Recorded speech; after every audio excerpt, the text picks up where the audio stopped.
Brought to you by Palvi Agrico. पालवी ॲग्रिको, भारताचा पहिला AI तंत्रज्ञानावर आधारित B2B आणि B2C ई-कॉमर्स प्लॅटफॉर्म. शेतीसाठी जे काही लागणार थेट तुमच्या बांधावर पोहोचणार, मोबाईलच्या एका क्लिकवर. राज्याचे सामाजिक न्याय मंत्री संजय शिरसाट वादाच्या भोवऱ्यात अडकणार का?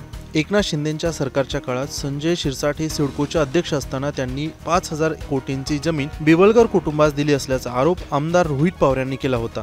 या प्रकरणी रोहित पवारांनी राज्य सरकारकडे 1200 पानांची तक्रार देखील दाखल केली होती.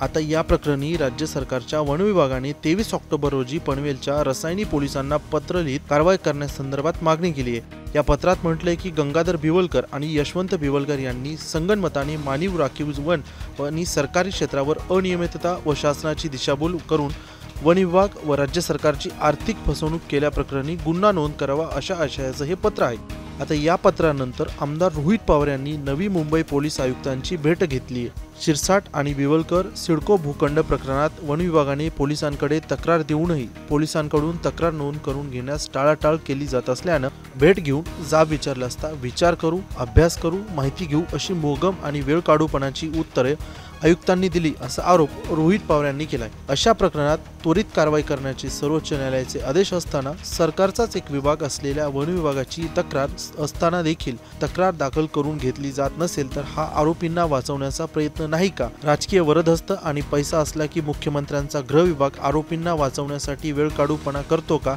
पण कितीही वाचवण्याचा प्रयत्न झाला तरी दोषींना शिक्षा आणि या प्रकरणाचा सोक्ष मोक्ष लावल्याशिवाय आम्ही शांत बसणार नाही असं देखील आता रोहित पवारांनी म्हटले. आधी वन विभागाचं कारवाई करण्यासंदर्भातील पत्र आणि आता रोहित पवारांची पोलीस आयुक्तांनी घेतलेली भेट, यानंतर आता बिवलकर यांच्यावर कारवाई होते का या प्रश्नाचं उत्तर आता येणाऱ्या काळातच समोर येईल. ब्युरो रिपोर्ट, मुंबई तक.